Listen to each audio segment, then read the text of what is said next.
इन दिनों में आप सभी जानते हैं कि काफ़ी सारे लोग डिप्रेस हैं, डिस्करेज हैं, निराश हैं।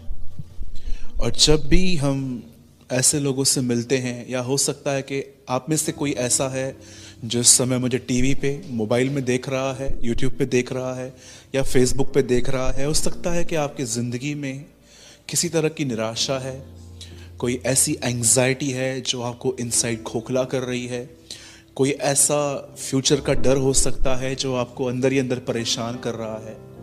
मैं आप में से हर एक को एक बात कहना चाहता हूँ। फिलिपियों की पत्री में पॉल कहता है, जो जो बातें अच्छी हैं, सुहावनी हैं, भली हैं, मन भावनी हैं, पवित्र है, आदरणीय है, उन्हीं बातों पर ध्यान दो। क्यों बाइबल हमें सिखाती है कि सब बातों पे ध्यान मत दो? मैं आप में से हर एक को बताना चाहता हूं, जिंदगी तब ही खूबसूरत बनती है जब कुछ चीजों को नजरअंदाज किया जाता है। पर अगर हम हर चीज पे ध्यान देंगे तो मैं आपको बताना चाहता हूं, न चाहते हुए भी आपके अंदर कुछ ऐसी बातें आएंगी जो आप नहीं चाहते। इसीलिए आपने देखा होगा, यीशु के जीवन में एक सिद्धांत था, एक प्रिंसिपल था कि वो बहुत सारी बातों को अनसुना करता था। आपने देखा होगा, जब एक व्यक्ति, उसकी बेटी मर गई, तब ये बात प्रभु को पता चली तो वचन में लिखा गया है, प्रभु ने उसे अनसुना किया। जब भी हम सुबह में उठते हैं, एक तरफ वो बातें हैं जो हमें पसंद नहीं है पर वो हमारी जिंदगी में हो रही हैं, पर कुछ ऐसी बातें भी हैं जो खुदा कर रहा है। आपको हर दिन चुनाव करना पड़ता है कि मैं किस चीज की ओर निहारूंगा, मैं किस चीज की ओर देखूंगा, और वहीं से शुरुआत होती है कि आप जीवन में आगे कैसे बढ़ सकते हैं। तो मैं आप में से हर एक को कहना चाहता हूं, अगर आप इन दिनों में खुश नहीं हैं, आनंदित नहीं है, अगर आपके अंदर एनर्जी नहीं है, तो उसका मुख्य कारण है आपका ध्यान गलत चीजों पर केंद्रित है। इसीलिए यीशु का पहला प्रचार था, change the way of thinking. अपने मन को फिराओ, अपनी सोच को बदलो, अपने सोच को एक जगह से निकाल के किसी और जगह पे लगाओ, क्योंकि याद रखिएगा, आपके विचार आपके जीवन को शेप देते हैं। नीति वचन में लिखा गया है, मन जीवन का सूत्र है। इंग्लिश में लिखा गया है, माइंड विल शेप। आपके विचार आपको आकार देते हैं। इसीलिए आपने देखा होगा, जब इजबेल ने एलाइजा को धमकी दी तो वो डर गया, क्योंकि उस धमकी भरे शब्दों को उसने इतना ज्यादा मेडिटेट किया कि उसने एक जुनिफर ट्री के नीचे बैठकर, एक पेड़ के नीचे बैठकर उसने खुदा से अपनी मौत मांगी। क्यों? क्योंकि उसने उन शब्दों को लिया। मेरे भाइयों, मेरी बहनों, मात्र सबत किस दिन है, सिद्धांत क्या है, ये क्या है, वो क्या है, ये ही सिर्फ जानने से हमारा जीवन नहीं बदलता। सच्चा बदलाव, सच्ची खुशी तब आती है जब परमेश्वर आपको सिखाना शुरू करता है कि आपको किन बातों पर अपना ध्यान केंद्रित करना है। मैं आप में से हर एक को इनकरेज करूंगा, जितने भी लोग मुझे देख रहे हैं इस समय, कि आज एक दुआ करें, आज इस दुआ को सीखें। हर दिन प्रभु से ट्यूशन्स लें इन बातों की। आधा घंटा निकाल के प्रभु के चरणों में बैठें और उससे कहें, प्रभु मुझे सिखा, वो कौन सी बातें हैं जिन पर मुझे ध्यान नहीं देना है, और परमेश्वर आपको सिखाएंगे। मैंने अपने जीवन में प्रभु से कई बार ऐसे एक विद्यार्थी की तरह बैठ के ट्यूशन्स लिए हैं। प्रभु, मैं आधा घंटा विशेष आपके पास आके बैठा हूँ, मैं कोई बाइबल नहीं पढ़ रहा, मैं दुआ नहीं कर रहा, पर मैं चाहता हूँ आप मुझे बताएं कि कौन सी वो बातें हैं जो बातें मेरे अंदर निराशा ले आती हैं। और परमेश्वर ने मुझे कई बार वो बातें दिखाई, और जब मैंने उन बातों को दुआओं में खुदा को दिया और उसके बाद मैंने उन बातों में नहीं सोचा, मेरे जीवन में आनंद आया। मैं आप में से हर एक को इनकरेज करना चाहता हूं, जो जो बातें सुहावनी है, भली है, मन भावनी है, आदरणीय है, पवित्र है, भली है, उन्हीं बातों पर ध्यान करें। खुदा आपको बरकत दे। और आज मैं आपको बताना चाहता हूं, आज मैं आपके साथ शेयर करना चाहता हूं, the ministry of the Holi spirit, पवित्र आत्मा की सेवकाई।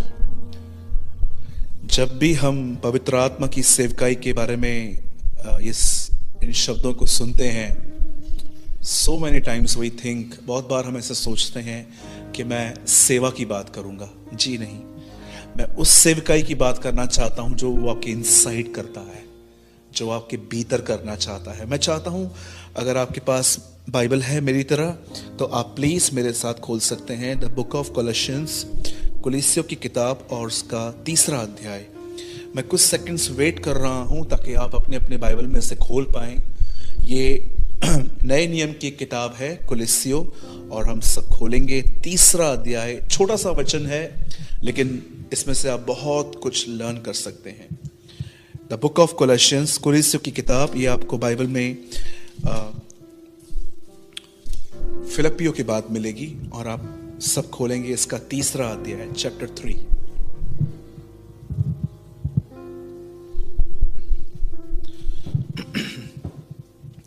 और मैं आपके लिए पढ़ रहा हूं 3रा अध्याय और उसका 1 और 2 वचन। अतः जब तुम मसीह के साथ जिलाए गए तो स्वर्गीय वस्तुओं की खोज में रहो, जहां मसीह विद्यमान है और परमेश्वर के दाहिनी ओर बैठा है। पृथ्वी पर की नहीं परंतु स्वर्गीय वस्तुओं पर ध्यान लगाओ। आइए, मैं चाहता हूं आप सब ध्यान दें। आप में से कितने लोग ये बात जानते हैं, यीशु ने कहा मैं तुम्हें एक और सहायक दूंगा। क्या आप जानते हैं आपके पास 2 सहायक हैं, एक यीशु और एक पवित्र आत्मा। आप जानते हो यीशु किससे डील करता है? आपके पास से। जब आप मसीह में आते हो वो सारे गुनाहों को क्षमा करता है। और आप जानते हो पवित्र आत्मा कहां सहायता करता है? फ्यूचर में। वो आपके भविष्य में वो गलतियां फिर से ना हो, वो गुनाह फिर से ना हो, इसलिए वो आपको भरता है। इसीलिए प्रभु ने कहा मैं तुम्हें एक और सहायक दूंगा, मैं तुम्हारे पास को संभाल लूंगा, वो तुम्हारे फ्यूचर को संभाल लेगा। कितनी अद्भुत बात है कि हम एक नहीं, हमारे पास 2 सहायक हैं। जब भी हमसे गुनाह होता है हम मान लेते हैं और उसके लहू से हमारे पाप धुल जाते हैं। और जब हम उसी यीशु को कहते हैं कि खुदा मुझे भर दे, तो वो हमें दूसरा सहायक देता है। You have two helpers. मैं कई साल तक ये वचन पढ़ता था, लेकिन एक दिन मैंने प्रभु से कहा, प्रभु आपने कहा दूसरा सहायक दूंगा, ये क्या है? तब परमेश्वर ने मेरी आंखें खोली और मैंने वो वचन देखा कि कैसे जीसस में आने के बाद, यीशु में आने के बाद हमारे एंटायर पास्ट के सारे गुनाह उसके ब्लड में धुल गए, और फ्यूचर के लिए उसने हमें अपनी आत्मा से भरा ताकि हम वो गलतियां फिर से न दोहराएं। ये एक अलग विषय है, लेकिन आज मैं आपको बताना चाहता हूं पवित्र आत्मा की सेवकाई आपके भीतर क्या है। आने वाले कुछ समय तक मैं चाहता हूं आप बड़े ध्यान पूर्वक इन वचनों को सुने, आप बड़े आशीषित होंगे। मैं कुछ इशारों में आपको मैं कुछ समझाना चाहता हूं। मैं चाहता हूं आप सब सामने देखें ताकि आप लर्न कर पाएं। बहुत साल पहले हम इस तरफ थे, इसे आदम कहते हैं, और उसके बाद एक दिन ऐसा आया कि परमेश्वर ने हमें मसीह में बुलाया। ये मसीह है। पर आप जानते हो आज बहुत सारे जो लोग हैं वे आदम से निकले हैं पर मसीह तक नहीं पहुंच पाए। और उसका मुख्य कारण जानते अब वो कहां है? वो स्वयं में है। वे बीच में है। उनके जीवन में कोई बड़ा पाप नहीं है, इसके लिए हम प्रभु को सारी महिमा देते हैं। वे व्यभिचार नहीं करते, वे डीजे पार्टीज पे नहीं जाते, वो मूवीज नहीं देखते, वो बहुत सारी गलत बातों से नहीं है, लेकिन फिर भी क्या वो जानते हैं कुछ लोग मसीह तक नहीं पहुंच पाए। वे स्वयं में फंसे हुए, जिसे बाइबल सेल्फ लाइफ कहती है। स्वयं में फंसना इट मींस अपने ही विषय में चिंताएं, अपने ही विषय के अंदर बहुत सारे कंफ्यूजन्स। याद रखिए बाइबल बताती है हर आशीष मसीह में है, इन क्राइस्ट। परमेश्वर ने हमें मसीह में सारी आशीषें दी। बाइबल बताती है अब जो मसीह में है उन पर दंड की आज्ञा नहीं है। आज आप अपने आप से पूछें, ये बहुत ही खुशी की बात है कि आप संसार और गुनाहों से निकलकर आ गए हैं, पर क्या आप यहां तक पहुंच पाए हैं कि आप बीच में हैं जहां पर आपको भले ही कोई बड़े पाप ने नहीं पकड़ा, लेकिन चिंताएं, परेशानियां, आप जानते हैं इंग्लिश में इसे एक वर्ड में कहते हैं सेल्फ सेंटर्ड लाइफ, जिसमें एक इंसान का ध्यान केंद्र बिंदु खुदा नहीं, स्वयं का जीवन है। क्या कहा प्रभु ने जब चेलों ने पूछा अंत के समय में क्या होगा? प्रभु ने कहा अंतिम दिनों में बहुत सारे लोगों का मन इस संसार की चिंताओं में सुस्त हो जाएगा। संसार की चिंता, मेरा दोस्त ने फ्लैट लिया, उसने घर बनाया, उसने कार खरीदी, मैं कहाँ हूं, मुझे तो कुछ भी नहीं मिला है। बाइबल बताती है संसार की चिंता। आज बहुत सारे जो लोग हैं, they are not following Christ but they are following a lifestyle. आज बहुत सारे जो लोग हैं वो प्रभु का पीछा नहीं कर रहे हैं, वो एक लाइफस्टाइल का पीछा कर रहे हैं। कई बार हम अपने ही विषय में इतना सोचते रहते हैं। अगर हमारे एक भाई ने एक गाड़ी ले ली अच्छी वाली 7 सीटर, या कोई इंपोर्टेड गाड़ी ले ली, या उसने घर ले लिया, या हमने देखा कि उसने गोल्ड का ब्रेसलेट बना लिया, चेन बना ली, नया iPhone 13, 14 ले लिया, तो हम कभी कभी सोचते हैं मैं कहां पर हूं, मैं तो कुछ भी नहीं कर पाया, खुदा ने मुझे कहां दिया था। सदैव याद रखिए, जब यूसुफ गुलाम बना, उससे पहले नहीं उसके बाद लिखा गया है परमेश्वर यूसुफ के साथ था और वह आशीषित था। मैं प्रभु को सारी महिमा देता हूं, प्रभु ने जो हमें सुविधाएं दी हैं, हम शुक्रगुजार हैं उसके, क्योंकि सुविधाओं की वजह से भी बहुत सारी चीजें आसान हो जाती हैं। पर मैं आपको बताना चाहता हूं, वो सुविधाएं हैं, आशीष परमेश्वर है। God himself is a blessing. आज मैं आप में से हर एक से पूछना चाहता हूं, जितने भी लोग मुझे देख रहे हैं, एक सवाल अपने आप से पूछिए। आप दुनिया से निकले हैं, पर क्या आप मसीह तक पहुंचे हैं? Ask yourself. गुमराह पुत्र जब वापस आता है, तब बड़ा बेटा कहता है मैं इतने सालों से यहां हूं, मैंने कुछ नहीं मांगा। कितने लोग यहां देख पा रहे हैं, बाप के घर में अपने लिए जीवन जी रहा था। आज मैं आपसे पूछना चाहता हूं, कितने लोगों ने यह वचन पढ़ा, ऐ मेरे पिता तू जो स्वर्ग में है। आप जानते हो वहां मेरे नहीं है, वहां हमारे लिखा है। परमेश्वर कहां भी नहीं चाहता कि इंसान का खुद का जीवन उसकी केंद्र बिंदु बने। मैं आपको बताना चाहता हूं, पवित्र आत्मा की मुख्य सेवकाई क्या है? पवित्र आत्मा की मुख्य सेवकाई है एक व्यक्ति को आदम से निकाल के मसीह तक ले जाना, न कि उसको बीच में रखना। कई बार आप देखिए परमेश्वर हमें बहुत शेक करते हैं, पास्टर्स के थ्रू, प्रीचर्स के थ्रू, बाइबल के थ्रू। कभी कभी आप यूट्यूब पे किसी ऐसे वीडियोस को सुनते हैं जो यहां पर बताते हैं। बाइबल बताती है एक बहन थी, her name was हैना, उसका नाम हन्ना था। बाइबल बताती है she was a childless women, उसके पास बच्चा नहीं था। खुदावन से कई साल तक उसने बच्चा मांगा, लेकिन एक दिन ऐसा आया जब उसने अपनी दुआएं बदली, जब उसने अपने फोकस को बदला। जानते हो उसने क्या किया? उसने क्या देखा? उसने देखा कि जिन दिनों में हन्ना जीवित थी, उन दिनों में इज़राइल में नबी नहीं था, देयर वाज नो प्रॉफिट। और उसने खुदा से एक बात कही, अब पहले की दुआओं में, अब की दुआओं में देखिए, पहले बेटा चाहिए था, लेकिन अब नबी मांग रही थी। अब वो खुदा से कहती है मुझे एक बेटा दे, और ये मेरा वादा है, मैं वो तुझे बेटा वापस कर दूंगी। और आप जानते हो ऐसा लिखा गया है कि जब हन्ना को बच्चा हुआ, उसने दूध पिलाने तक उसे अपने पास रखा, लेकिन जब अब उसे लगा कि ये चल फिर सकता है, ये अब इसके टांगों में ताकत आ गई है खड़े रहने की, तब उसने वो बच्चा परमेश्वर के भवन में दे दिया, जिसके विषय में लिखा गया है उसका नाम सैमुएल था। और वो एक महान नबी हुआ जिसके विषय की उसकी आइडेंटिटी ये थी कि जो वो कहता था परमेश्वर उसे मान लेता था।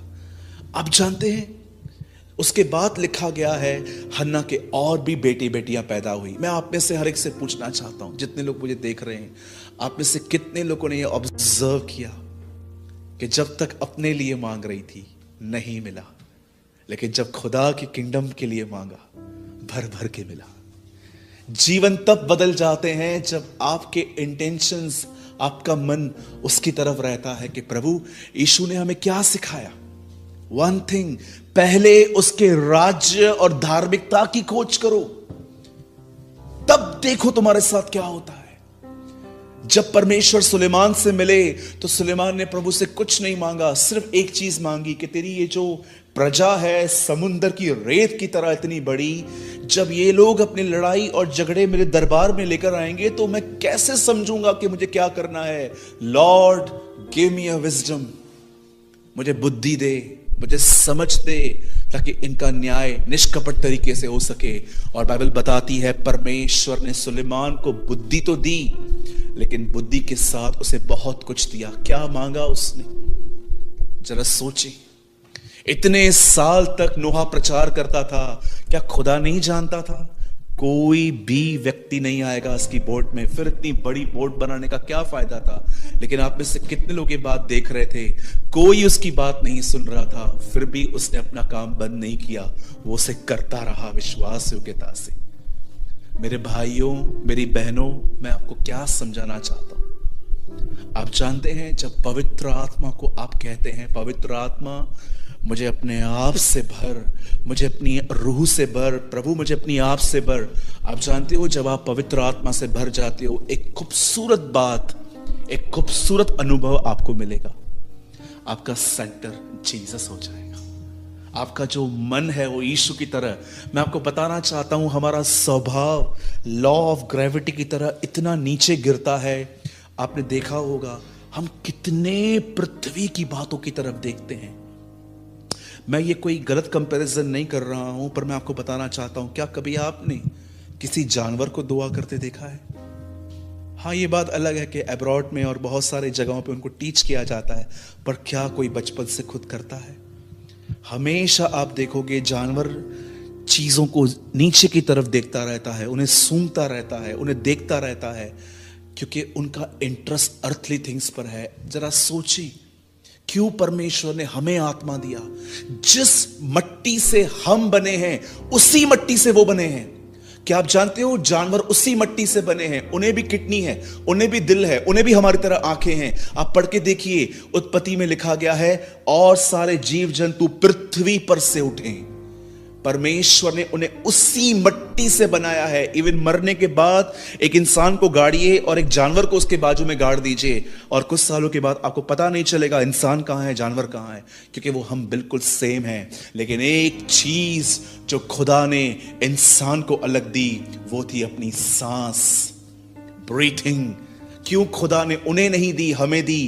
क्योंकि परमेश्वर चाहता था कि हम उसकी तरफ देखें, इसलिए उसने हमें अपना आत्मा दिया। इवन मैं आपको बताना चाहता हूं, नूह के परिवार में, नूह के जहाज में एक ही खिड़की थी जो ऊपर की तरफ खुलती थी। क्यों? क्योंकि परमेश्वर ने साइड में खिड़कियां क्यों नहीं लगाई उसके जहाज में?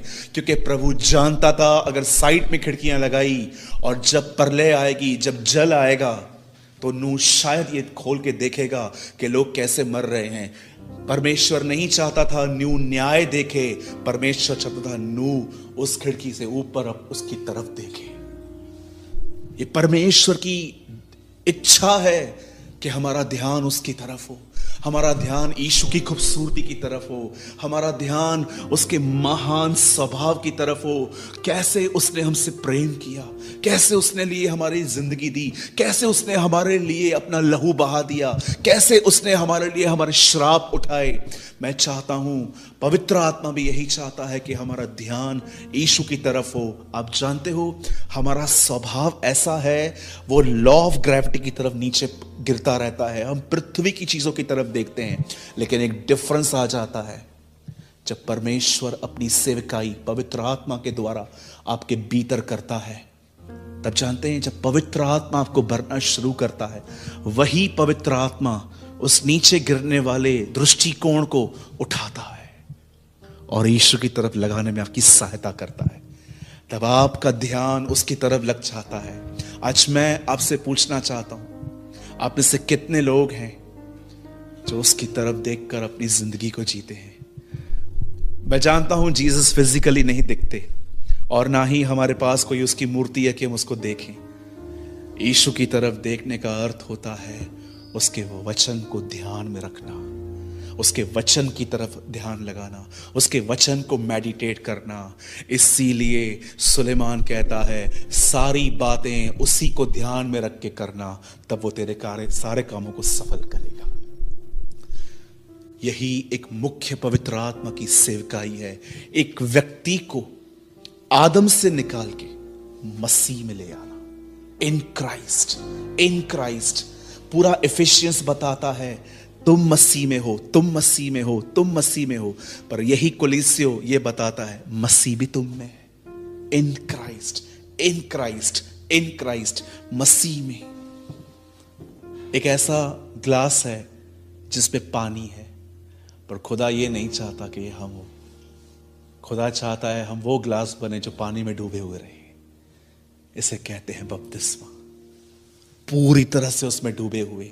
आप जानते हो, अगर आप नदी में चल रहे हो और अगर वो नदी कमर तक है तो भी आप अपनी मर्जी चला सकते हो, आप जहां चाहो वहां जा सकते हो। अगर आप छाती तक भी भरे हुए हो तो भी आप अपनी चला सकते हो। लेकिन मुझे बताइए, अगर आप डूब जाएं तो क्या आप अपनी चला सकते? अब नदी आपको डायरेक्शन देगी। यही मसीह के अंदर रहना है कि आप नहीं, खुदा आपको वहां ले जाए। इसीलिए यीशु ने कहा, हवा जहां से आती है वहां को आती है, तुम उसे नहीं जानते। आत्मा से चलने वाला व्यक्ति भी ऐसा ही है, उसे खुदा आगे ले जाता है। मेरे भाइयों, मेरी बहनों, मैं इस छोटे से संदेश में आपको मात्र यही बताना चाहता हूं, हम सभी विश्वासियों को एक दुआ करने की जरूरत है। और वो दुआ है, लॉर्ड मुझे अपने आप से भर। Father, fill me with your spirit. याद रखिए, हमारे शरीर में कोई अच्छी बात वास नहीं करती। हमेशा याद रखिए, जब आप कुछ अच्छा करते हैं तो वो खुदा करता है आपके अंदर से। लेकिन जब आप कुछ बुरा करते हैं, ये खुदा ने नहीं, ये हमने किया है। हर बुरा काम हम करते हैं, लेकिन जब हम कुछ अच्छा करते हैं तो ये हम नहीं करते, हमारे अंदर से परमेश्वर करता है। सदैव इस बात को याद रखिए, हमारे अंदर कोई अच्छी बात वास नहीं करती।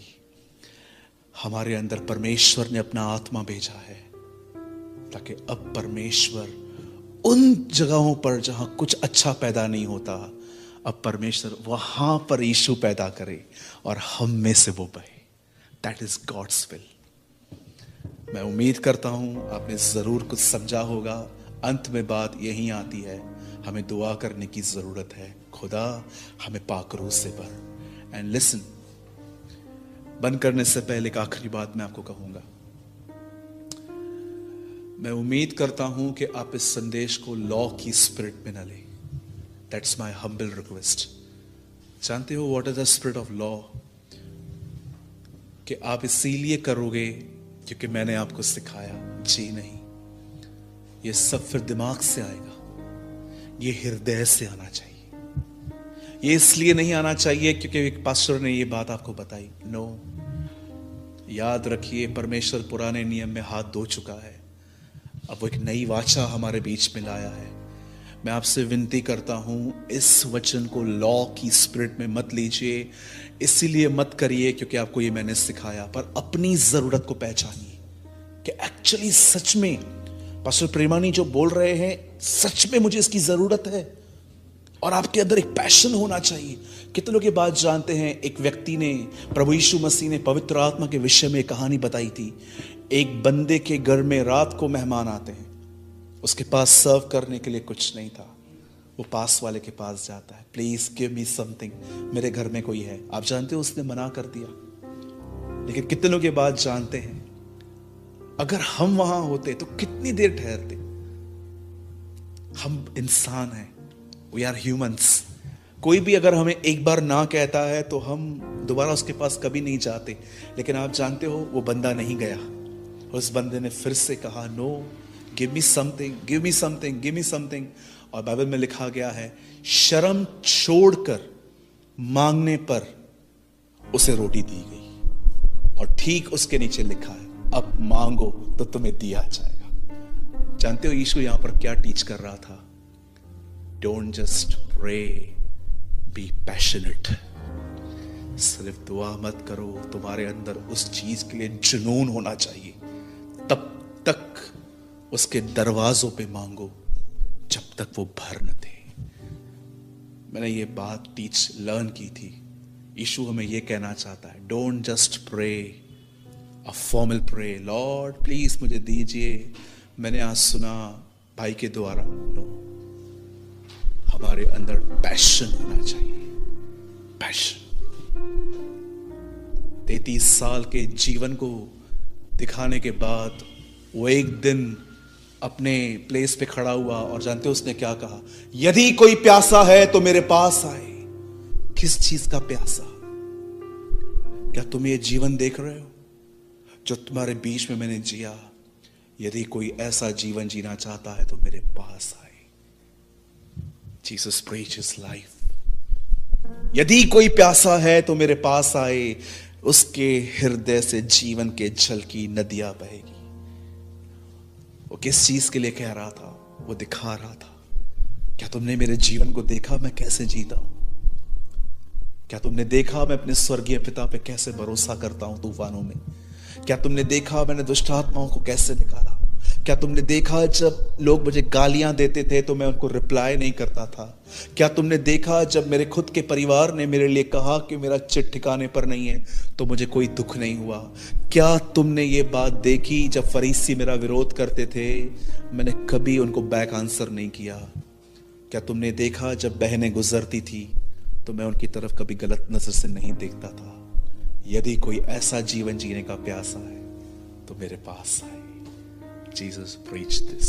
उसके बाद वो कहता है, उसके हृदय से जीवन की नदियां बह निकलेगी। मेरे भाइयों, मेरी बहनों, मैं आप में से हर एक को कहना चाहता हूं, अपने ध्यान को बदलें। तकलीफों को देखकर परेशान होने से कुछ नहीं बदलना, लेकिन अगर आप अपना ध्यान आप उसकी तरफ लगाएं और उसे पुकारें तो वो आपको पवित्र आत्मा से भर देगा और आपका ध्यान सदैव उसकी तरफ रहेगा। चीजों को छोड़ दीजिए, समय पे खुदा सब कुछ बदल देगा, समय पे खुदा सब कुछ ठीक कर देगा। आइए पर्पस को पहचाने, आइए हम जाने खुदा ने हमें क्यों बुलाया है। उसने हमें इसीलिए बुलाया है ताकि हम उसकी तरफ देखें, क्योंकि जो उसकी तरफ देखते हैं वो उसकी तरह हो जाते हैं। खुदा आपको बरकत दे। मैं संदेश को छोटी सी दुआ करके समाप्त करना चाहता हूं। आप में से जितने भी लोग मुझे देख रहे हैं, मैं चाहता हूं आप अपनी आंखें बंद करें। I want to pray for you. Thank you lord. प्रभु जी, मैं धन्यवाद देता हूं आज के वचन के लिए जो आपने हमें दिया। प्रभु, मैं जानता हूं इट इज इम्पॉसिबल कि इस करप्ट फ्लैश में रहकर हम आपकी तरफ देख पाए, लेकिन आप हमें अपना अनुग्रह देते हैं, आप हमें पवित्र आत्मा से भरते हैं ताकि हम आपकी तरह देख पाए। होने दे प्रभु, हमें अपनी आत्मा से भर ताकि हम तेरी तरह देखें और तेरी तरह बनते जाएं। जैसे हन्ना ने प्रभु जी अपना ध्यान जब अपनी जरूरतों से हटाकर तेरी ओर देखा तो वो बदल गई। पहली बार उसने यहीं पर खाना खाया, कई बार निराश होने के बाद, क्योंकि वो उस दिन उसने तेरी ओर देखकर जीवन जीना शुरू कर दिया। हमें भी ऐसा बना। इसी सेवकाई को करने के लिए तू हमारे बीच में आया। हम पर दया कर। जितने भी लोग हमें देख रहे हैं खुदावन, हर एक पर तेरा हाथ आए, हर एक पर तेरा अनुग्रह आए, हर एक पर तेरी करुणा आए, हर परिवार आशीषित हो। हम आपसे ये मांगते हैं। महिमा आदर आपको देते हुए दुआ को यीशु के नाम में मांगते हैं। आमीन।